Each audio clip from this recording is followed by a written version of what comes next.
Pelatih Persebaya Surabaya Paul Munster memutuskan meliburkan para pemainnya jelang FIFA Matchday. Akan tetapi, mereka tetap diberi menu latihan untuk tetap menjaga kondisinya. Persebaya mulai diliburkan dari latihan selama 5 hari dan mulai pada Minggu, 25 Agustus 2024. Tim berjulukan Bajul Ijo tersebut diliburkan dari latihan setelah menjalani pertandingan pekan ketiga Liga 1 2024-2025. Tim asuhan Paul Munster tersebut meraih kemenangan dalam laga pekan ketiga Liga 1 dengan skor 2-1 atas Barito Putra, pada Jumat, 23 Agustus 2024. Manajemen dan tim pelatih pun memberikan para pemain waktu istirahat setelah menjalani laga tersebut. Bruno Moreira dan kawan-kawan akan menjalani libur selama 5 hari dan mereka dijadwalkan berkumpul pada Jumat, 30 Agustus 2024. Paul Munster memberikan jatah libur kepada anak asuhnya ini karena kompetisi bakal libur. Kompetisi bakal diliburkan karena bertepatan dengan jadwal FIFA Matchday pada September. Menurut kalender FIFA, untuk FIFA Matchday ini bakal berlangsung pada 2 hingga 10 September 2024. Untuk itu, para pemain Persebaya diliburkan karena mereka akan menjalani pertandingan pekan keempat Liga 1 pada 14 September mendatang. Oleh karena itu, para pemain memiliki waktu istirahat lebih lama, dan mereka dijadwalkan akan kembali berlatih pada 30 Agustus mendatang. Pelatih asal Irlandia Utara tersebut menilai bahwa waktu libur yang diberikan kepada pemain Persebaya ini memang dibutuhkan tim. Mantan pelatih Bayangkara FC tersebut menilai bahwa jatah libur ini bisa memberikan waktu para pemain mengembalikan kondisi fisik dan mental. Dengan diberi jatah libur ini juga, para pemain diharapkan bisa lebih fresh lagi nantinya saat kembali bergabung tim. Libur ini penting karena mereka akan beristirahat secara fisik dan mental, ujar Paul Munster. Saat mereka kembali latihan pekan depan, mereka akan datang dalam kondisi lebih fresh, ucapnya. Walaupun para pemain diberi jatah libur ini, Paul Munster tak melepaskan pemain begitu saja. Mantan Direktur Teknik Brunei Darussalam tersebut pun menekankan kepada para pemainnya untuk tetap menjaga kondisi fisik mereka. Masing-masing pemain bahkan tetap diberi program latihan mandiri selama libur ini. Hal ini karena, ia ingin para pemainnya tetap dalam kondisi terbaik saat kembali ke tim nantinya. Bahkan ia memastikan serangkaian tes akan dilakukan saat kumpul kembali nantinya. Oleh karena itu, ia berharap pemain Persebaya tetap menjaga kondisinya dengan baik. Mereka pemain profesional, mereka akan tahu saat kembali ke latihan tim pelatih akan memeriksa berat badan dan kelebihan lemak pada badannya, kata Munster. Setiap pemain akan melakukan laporan ke grup, tuturnya.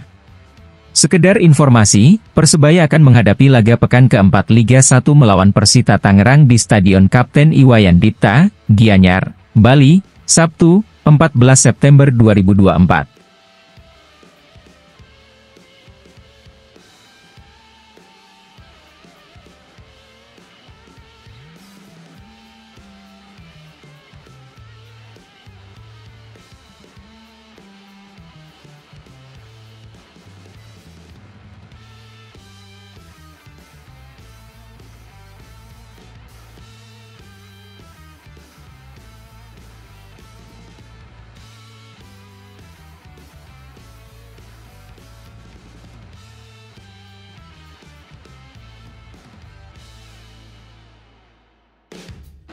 Pelatih Persebaya Surabaya, Paul Munster, mengaku dirinya tak cemas atas performa Flavio Silva yang sampai sekarang belum nyekor alias mencetak gol sama sekali.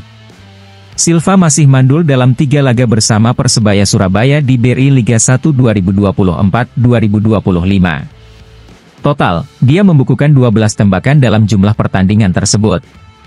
Terakhir, striker berpaspor Portugal itu tampil lebih ngotot saat Persebaya menang 2-1 atas Barito Putra di pekan ketiga, 23 Agustus 2024. Dia mencatatkan 6 tembakan, namun hanya 1 yang mengarah ke gawang dan tak ada gol darinya. 2 gol Persebaya lahir berkat eksekusi penalti Bruno Moreira, 27, dan gol penentu kemenangan lewat tembakan keras Mohamed Rashid, 95. Pelatih Persebaya, Paul Munster, masih memberikan dukungan moral untuk ujung tombak serangan itu. Munster mengaku berposisi sebagai penyerang sebagai pemain dan dia memahami situasi yang dihadapi Flavio Silva. Saya dulu juga seorang penyerang. Saya pernah mengalaminya 4 atau 5 pertandingan tanpa gol. Saya sudah berbicara dengan Flavio. Kami banyak bicara karena saya dulu seorang penyerang, memberikan dia kiat dan pengalaman, ungkapnya. Yang penting, Flavio mendapatkan peluang. Jika tidak ada peluang, maka itu masalah yang lebih besar. Namun, dia memiliki mentalitas yang baik dan dia akan terus maju. Ya, kami kecewa karena saya memiliki ekspektasi yang tinggi. Namun, dia juga kecewa, dan itu bagus, imbuhnya. Munster tentu saja memiliki ekspektasi tinggi ketika mendatangkan Flavio Silva musim ini. Sebab, striker berusia 28 tahun itu datang dengan reputasi yang apik selama membela Persik Kediri sebelumnya. Flavio Silva mulai berkarir di Indonesia dengan membela Persik Kediri sejak putaran kedua Liga 1 2022-2023. Sampai musim ini, dia telah membukukan 30 gol dalam 45 penampilan selama 1,5 musim. Saya tahu ketika Flavio mencetak 1 gol, dia akan mencetak banyak gol. Jadi seorang penyerang, Anda hanya butuh gol pertama. Karena penyerang hidup dari gol, kata Paul Munster. Di Beri Liga 1 2023-2024, Flavio Silva mampu mencetak 23. Dia pun bisa berada di posisi kedua daftar pencetak gol. Silva hanya kalah dari David da Silva yang telah menyumbang 27 gol untuk Persib. Paul Munster mengatakan setelah mencetak gol, maka gol lainnya bakal menyusul. Namun, percayalah, begitu dia mencetak gol pertamanya, gol-gol lainnya akan datang. Sekali lagi, saya mendukungnya, saya percaya padanya, dan dia akan terus maju, ujar pelatih asal Irlandia Utara tersebut. Flavio Silva sendiri sebenarnya merupakan striker kelahiran Guinea-Bissau. Dia kemudian menimba pengalaman di Portugal hingga akhirnya juga mendapat paspor di negara baru dan membela timnas Portugal U19. Dia tercatat sebagai jebolan Benfica, klub raksasa Portugal. Namanya juga sempat masuk skuad Benfica B. Namun, striker berusia 28 tahun itu lebih banyak membela klub kasta bawah Portugal. Beberapa di antaranya adalah Torreense, Covilha, União da Madeira, Mafra, Alverca, Real SC, dan Amora. Semua itu dijalani sejak 2014 hingga 2022. Pada 2022, dia mencoba peruntungan di Luxembourg dengan membela Monderchange, namun hanya membukukan 6 penampilan. Di usia yang masih 28 tahun, Flavio Silva tentu memiliki masa depan gemilang di Indonesia. Apalagi, Persebaya sedang membutuhkan striker asing haus gol sejak ditinggal David da Silva pada 2021.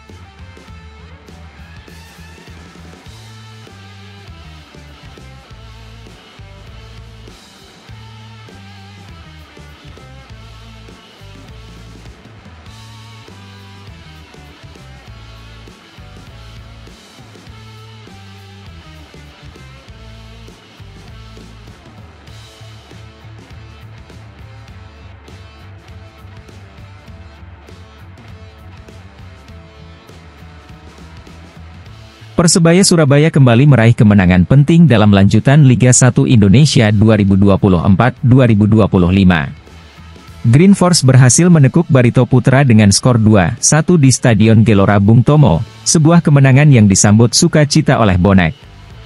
Namun, di balik kemenangan tersebut, banyak bonek yang pulang dengan perasaan gregetan. Meski senang dengan hasil 3 poin yang diraih, permainan Persebaya Surabaya yang belum terlihat padu membuat para supporter masih merasa ada yang kurang. Kemenangan Persebaya Surabaya atas Barito Putra tidak terlepas dari penampilan solid tim secara keseluruhan, namun satu nama yang benar-benar mencuri perhatian adalah Bruno Moreira. Pemain asal Brasil tersebut tampil impresif, tidak hanya menjadi eksekutor andal di titik putih, tetapi juga menjadi pemain yang paling banyak mencatatkan dribble sukses di skuad Persebaya Surabaya. Barito Putra sebenarnya bermain dengan 10 orang sejak menit ke-25 setelah salah satu pemain mereka sengaja membuang bola dengan tangan di kotak penalti. Keputusan wasit yang menghadiahi penalti bagi Persebaya Surabaya dimanfaatkan dengan baik oleh Bruno Moreira. Tendangan penalti tersebut membuat Persebaya Surabaya menyamakan kedudukan menjadi 1-1 setelah sebelumnya kebobolan di menit awal. Gol penalti ini menjadi gol kedua Bruno Moreira di awal musim, menempatkannya sebagai top skor sementara Persebaya Surabaya dengan 2 gol yang semuanya dicetak dari titik putih.